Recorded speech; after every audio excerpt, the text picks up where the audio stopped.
आंखों का था कसूर न दिल का कसूर था, आंखों का था कसूर न दिल का कसूर था, आया जो मेरे सामने मेरा गुरूर था। सलाम, नमस्ते, सत श्री अकाल। मैं हूँ आपके साथ हर्षिता मिश्रा और आप देख रहे हैं टाइम्स मेल। इस वक्त पूरी दुनिया में यमन की बात हो रही है, अमेरिका की बात हो रही है, अमेरिकी गठबंधन में यमन पर हमले की तैयारी की बात हो रही है, लेकिन इजराइल के भीतर हमास की बात हो रही है, इजराइल के भीतर गजा की बात हो रही है, गजा में मारे जाने वाले सैनिकों की बात हो रही है। गजा में पहुंचने के बाद जिस तरह से नेतन्याहू के सैनिक लूले और लंगड़े होते जा रहे हैं, गजा में पांव रखने के बाद जिस तरह से नेतन्याहू के सैनिक अंधे काने और बहरे होते जा रहे हैं, इजराइल की आवाम बहुत परेशान है। इजरायली आवाम में गुस्सा नजर आ रहा है जो नेतन्याहू के खिलाफ लगातार बढ़ता ही जा रहा है, क्योंकि इजरायली सैनिक बड़ी तादाद में अपाहिज होते जा रहे हैं। लेकिन अब इजराइल ने बड़ी तादाद में अपने सैनिकों को गजा से बुलाना शुरू कर दिया। अब तीसरे फेज की तैयारी चल रही है। वहीं दूसरी तरफ इजराइल के गोलानी ब्रिगेड का सफाया हो चुका है। जुमे के रोज ही इजराइल के 15 सैनिक मारे गए, जिसकी खबर टेल अवीव से लेकर वॉशिंगटन तक पहुंच चुकी है। यानी नेतन्याहू जिस हमास को खत्म करने की कस्में खाया करते थे, अब वही हमास नेतन्याहू के सैनिकों को मार रहा है, जिससे नेतन्याहू बिल्कुल पागल हो चुके हैं और अब अपने पैर को पीछे हटा रहे हैं। ऐसा लग रहा है कि हमास गजा में हार चुके हैं और हमास ने उनकी वीरता के बड़े दावे का कचूमर निकाल दिया। एक दिन में इजराइल के दर्जन भर से ज्यादा सैनिक गजा के ग्राउंड ऑपरेशन में मारे गए। अब तो अमेरिकी अखबार भी लिखने लगे हैं कि गजा में इजराइल के 15 सैनिक एक ही दिन में मारे गए। एक तो पहले इजराइल अपने मारे जाने वाले सैनिकों के आंकड़े छुपाने की पुरजोर कोशिश कर रहा था, तो वहीं दूसरी तरफ इजराइल की मीडिया ही बार बार मारे जाने वाले सैनिकों के आंकड़े जाहिर कर दे रही थी। एक तरफ नेतन्याहू हमास के नाम पर आम फिलिस्तीनियों को चुन चुनकर मार रहे हैं, तो वहीं दूसरी तरफ उनके ही देश की मीडिया मिलिट्री कब्रिस्तानों में आने वाली इजरायली सैनिकों की लाशें गिन रही है। एक तरफ इजराइल अपने देश की मीडिया को गोदी मीडिया बनाना चाहते हैं, तो वहीं दूसरी तरफ इजराइल की मीडिया बार बार नेतन्याहू की धोती खोल रही है। ऐसे में अब इजरायली सरकार ने इजरायली मीडिया पर हंटर चलाया है। इजराइल अब चाहता है कि बगैर उसकी मर्जी की कोई खबर ना छापी जाए। मतलब अपने सैनिकों के मारे जाने की वजह से नेतन्याहू इतना बौखला गए हैं कि अब उन्होंने अपने यहाँ की मीडिया को सेंसर करना शुरू कर दिया। यानी नेतन्याहू बिल्कुल भी नहीं चाहते कि हमास से होने वाले उनके नुकसान की जानकारी दुनिया तक पहुंचे। आखिर कैसे गजा में मारे जाने वाले खुद के सैनिकों के आंकड़े छुपा रहा है इजराइल? आखिर कैसे मीडिया पर पूरी तरह से कंट्रोल करना चाहता है नेतन्याहू? आखिर कैसे गजा की जंग बनती जा रही है इजराइल की मुसीबत? बताएंगे आपको और भी बहुत कुछ। लेकिन आप अगर हमारे चैनल पर नए हैं और पहली बार हमारी वीडियो को देख रहे हैं, तो आप हमारे चैनल टाइम्स मेल को सब्सक्राइब कर लें, वीडियो को लाइक कर दें और बेल आइकन का नोटिफिकेशन बटन भी प्रेस कर दें, ताकि बिना देरी हमारी हर खबर आपको मिलती रहे। लौटते हैं अब खबर की तरफ। इस वक्त गजा की जंग इसराइल पर लगातार भारी पड़ती जा रही है।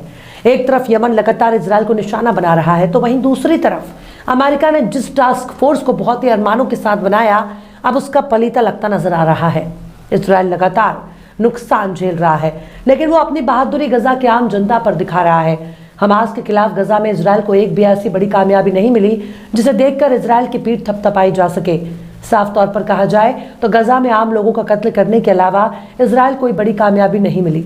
शायद इजराइल का मकसद हमास को खत्म करना नहीं है, बल्कि गजा में फलस्तीनियों को मारना ही इजराइल का मकसद है, जैसे वो फिलिस्तीन की जमीन पर कब्जा करने के लिए बीते 70 से 75 साल से करता आ रहा है। लेकिन अब खबर आ रही है कि इजराइल ने गजा में नए सिरे से जंग लड़ने की तैयारी कर ली है। गजा से अपने सैनिकों को वापस बुला रहा है और इसके लिए बाकायदा तीसरे चरण की जंग शुरू करने जा रहा है। मतलब गजा में नाकों चने चबाने के बाद इजराइल को तीसरे मरहले यानी थर्ड फेज की शुरुआत करनी पड़ रही है। दरअसल गजा में इजराइल के 15 सैनिक मारे गए। अमेरिकी अखबार न्यूयॉर्क टाइम्स भी कह रहा है कि जुमे के रोज गजा में 15 इजरायली सैनिकों की मौत हो चुकी है। उत्तरी गजा पर कंट्रोल करने के दौरान कई सुरंगों का पता भी चला और उसमें हमास के लड़ाके कहीं नजर नहीं आए। कई दिनों से यह भी सुनने को मिल रहा था कि हमास की सुरंगों में इजराइल पानी भर रहा है, पर बाद में हमास ने अपने एक बयान में बात का खुलासा भी कर दिया। इससे इजराइल को कोई फायदा नहीं होने वाला, क्योंकि हमास ने अपनी सुरंगों को इस काबिल बना रखा है कि उसमें पानी और सैलाब का कोई असर नहीं होगा। यानी समंदर का पानी सुरंगों में भरने से कोई फायदा नहीं मिला। वहीं फलस्तीनी लड़ाकों से लड़कर पूरी की पूरी गोलानी ब्रिगेड का ही सफाया हो चुका है। इजराइल के विपक्षी नेता भी गजा में नुकसान के लिए नेतन्याहू को जिम्मेदार ठहरा रहे हैं, पर नेतन्याहू को इससे कोई फर्क नहीं पड़ता। इजराइल पहले के मुकाबले कई ज्यादा बड़े हमले की तैयारी कर रहा है। हो सकता है कि इस बार जमीनी हमले के बजाय सिर्फ हवाई हमले ही तेज कर दिए जाएं, क्योंकि इजराइल को सिर्फ ग्राउंड ऑपरेशन के दौरान ही भारी नुकसान का सामना करना पड़ रहा है। ऐसे में इजराइल का भविष्य क्या होगा, इस बारे में कुछ भी कहना ठीक नहीं है। वहीं दूसरी तरफ गजा में होने वाले भारी भरकम नुकसान को छिपाने के लिए इजराइल ने अब इजरायली मीडिया पर हंटर चलाना शुरू कर दिया। अब सेना से जुड़ी किसी भी खबर को चलाने से पहले इजाजत लेनी पड़ेगी। इजरायली मीडिया को सेंसर करने की इस कोशिश को आखिर क्या नाम दिया जाए? क्या इजराइल वाकई बहुत कमजोर हो चुका है? क्या अब उसे अपने मारे जाने वाले सैनिकों के आंकड़े छुपाने के लिए मीडिया पर चाबुक चलाना पड़ रहा है? एक तो पहले ही इजराइल दर्जनों पत्रकारों की जान ले चुका है। ऐसे में मीडिया को सेंसर करने से इस बात का शक भी गहराने लगा कि इजराइल का असल मकसद क्या है, वो गजा में क्या करने गया था और क्या करना चाहता है। नेतन्याहू को अमेरिका से गोला बारूद मिल रहा है, उनको अमेरिका से लगातार मदद मिल रही है। ऐसे में नेतन्याहू इजराइल के लिए जेलेंस्की बनते जा रहे हैं, जो सिर्फ बड़े बड़े प्रवचन सुनाता है, पर इजराइल के आवाम भी इस बात को समझ रही है। इजराइल की जनता लगातार मांग कर रही है कि बंधकों को छुड़ाया जाए, लेकिन नेतन्याहू को हमास बार बार ठुकरा दे रहा है। हमास सीज़फायर को ही तैयार नहीं हो रहा। मिस्र और कतर से लगातार मांग हो रही है कि बंधकों के बदले सीज़फायर के लिए हमास को तैयार किया जाए, लेकिन हमास सीज़फायर के मूड में नजर नहीं आ रहा। वहीं भारत के हिंदी मीडिया ने भी अब लिखना शुरू कर दिया कि गजा की जंग इजराइल को बहुत भारी पड़ रही है। यानी जो मीडिया नेतन्याहू के कसीदे पढ़ता था, अब वही मीडिया उनकी नाकामियों के किस्से बयां कर रहा है। वहीं दूसरी तरफ इजरायली सेना को 5 बंधकों की लाशें मिली है। शायद इजरायली बमबारी को ही इनकी जान चली गई हो, लेकिन इजरायली सेना ने इतवार को अपने एक बयान में कहा कि उसे गजा शहर के पास अल जबालिया रिफ्यूजी कैंप के नीचे हमास के एक बड़े सुरंग नेटवर्क का पता चला है, जहां से इजरायली बंधकों की लाश बरामद हुई है। मतलब 80 दिनों की जंग में इजरायली सेना और इजरायली खुफिया एजेंसियों को इस बात की जानकारी नहीं है कि हमास ने कहां कहां सुरंगें बना रखी हैं। यह भी माना जा रहा है कि पूरे फिलिस्तीन में सुरंगें ही सुरंगें मौजूद हैं, जिनके जरिए एक स्थान से दूसरे स्थान तक हथियारों की सप्लाई होती है। यहाँ तक कि जंग के लिए भी इन्हीं सुरंगों का इस्तेमाल किया जाता है। खैर, जंग तो जंग ही है, पर इजराइल सिर्फ और सिर्फ आम लोगों को निशाना बना रहा है। अब तक 20,000 से ज़्यादा फ़लस्तीनियों की मौत हो चुकी है और यह आंकड़ा लगातार बढ़ता जा रहा है। गजा की नाकामी को छुपाने के लिए इजराइल लगातार फ़लस्तीन के मासूमों पर बमबारी कर रहा है। ना तो अपने बंधकों को छुड़ा रहा है और ना ही हमास को खत्म कर पा रहा है।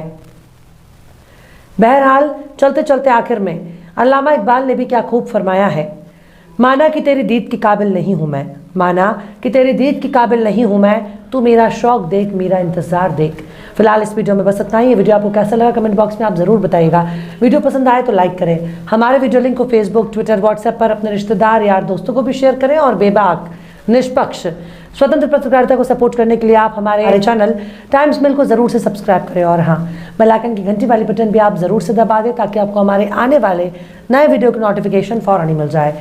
फिर मिलता है किसी और वीडियो में एक नई खबर के साथ। हर्षिता मिश्रा को दीजिए इजाज़त। जय हिंद। तो देख लिया आपने हमारे इस वीडियो को। हमें उम्मीद है कि आपने हमारे वीडियो को लाइक किया होगा और दूसरों को भी शेयर किया होगा। अगर अभी तक आपने हमारे चैनल टाइम्स मेल को सब्सक्राइब नहीं किया है तो जल्दी से सब्सक्राइब कर दें और बेल आइकन भी प्रेस कर दें।